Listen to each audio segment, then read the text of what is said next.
नमस्कार दोस्तों, स्वागत है आपका। न्यूज गुड देख रहे हैं आप और मैं हूं आपके साथ लता। तो लोकसभा चुनाव के परिणाम आने के बाद से हालांकि उत्तराखंड में अगर हम बात करें तो पांचों की पांचों जो सीटें वो बीजेपी के खाते में आ चुकी हैं और कांग्रेस को यहां पर जो है कड़ी हार का सामना करना पड़ा है, करारी हार का सामना करना पड़ा है। लेकिन ऐसे में सवाल ये खड़ा होता है अब कि आखिर कांग्रेस जो कि 2009 से आप सोचिए कि लोकसभा चुनाव जो है बार बार हार रही है, कौन से वो बड़े कारण रहे जिसकी वजह से जो है कांग्रेस पार्टी को हार का सामना करना पड़ा और क्यों कांग्रेस पार्टी ने बड़ी लापरवाही दिखाई। क्योंकि इसके पहले अगर हम देखें तो 2014 के लोकसभा चुनाव में भी साफ तौर पर आपको बताएं कि कांग्रेस पार्टी का सुपड़ा उत्तराखंड में लोकसभा चुनाव में साफ हो गया था। इसके अलावा 2019 में भी जो है कांग्रेस का सुपड़ा उत्तराखंड में साफ हो गया था। लगातार तीसरी बार 2024 में भी कांग्रेस का जो सुपड़ा है वो 2024 के इलेक्शन में भी जो है साफ हो चुका है। 2009 में जो है आखिरी बार कांग्रेस पार्टी 5 की 5 सीटें जीती थी। लेकिन ये सोचिए कि दुर्भाग्य इसको समझा जाए, क्योंकि जिस तरीके से जो कांग्रेस समय दर समय हालांकि सीटों को हार जरूर रही होगी, लेकिन मत प्रतिशत में बढ़ोतरी बार बार जो है हर इलेक्शन में देखी गई है। इसका मतलब क्या कहीं ना कहीं ये समझा जाए कि कांग्रेस पार्टी की लापरवाही की वजह से ही क्या कांग्रेस पार्टी चुनाव हार रही है?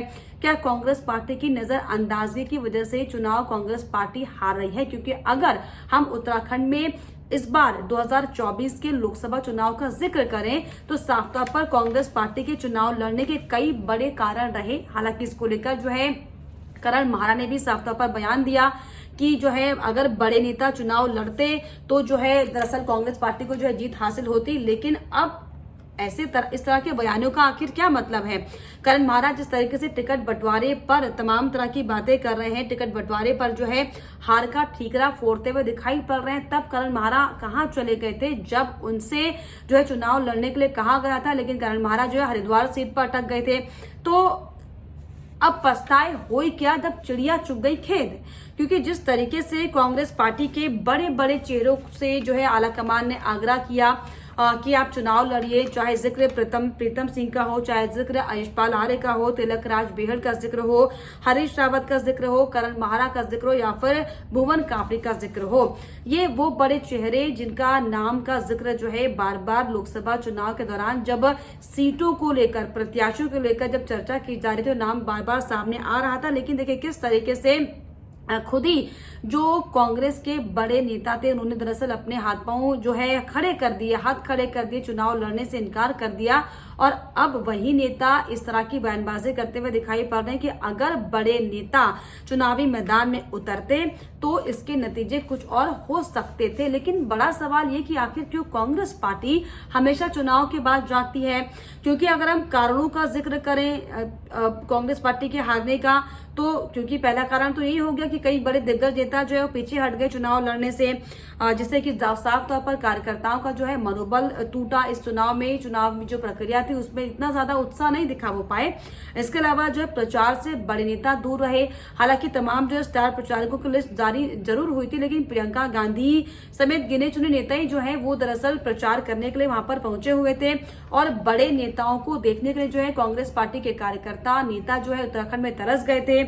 इसके अलावा दरअसल एकजुट नहीं दिखाई पड़े कांग्रेस पार्टी के नेता, क्योंकि जिस तरीके से हमको अगर आप याद कीजिएगा जब प्रत्याशियों के नामों की चर्चा लगातार हो रही थी तो कैसे प्रीतम सिंह भी नाराज हो गए जिनसे मिलने के लिए जो है करण माहरा पहुंचे हुए थे। ऐसे तमाम कई नेता थे जो टिकट ना मिलने से नाराज हो गए थे। ऐसे में ये जो आपसी मतभेद, आपसी जो गुट वाली चीजें बार बार कांग्रेस के सामने आती है, क्या ये बड़ा मसला था? ये दरअसल बड़ा सवाल है। इसके अलावा महिलाओं का माफ कीजिएगा पीएम नरेंद्र मोदी के प्रति जिस तरीके से जो लोकप्रियता है वो साफ तौर पर एक बड़ा फैक्टर साबित हुई, क्योंकि उत्तराखंड में महिलाओं ने जो है बीजेपी को वोट किया। इसके अलावा सैनिक भूमि होने के कारण सैनिकों के बीच जो पीएम नरेंद्र मोदी की लोकप्रियता है, क्या ये भी बड़ा मुद्दा बना? ये दरअसल बड़ा सवाल है। लेकिन जिस तरीके से आपको बताएं कि समय दर समय जो कांग्रेस पार्टी उत्तराखंड में छुटकती हुई दिखाई पड़ी है, ये क्या इसके पीछे बड़ी वजह है? कांग्रेस पार्टी हालांकि 2022 के इलेक्शन में जिस तरीके से हार का सामना किया था कांग्रेस पार्टी ने, तब भी जो है गलतियों को लेकर जो है चर्चाएं हो रही थी कि जो है हार का मंथन किया जा रहा है। लेकिन सवाल ये कि मंथन आखिर कांग्रेस पार्टी क्या कर रही है?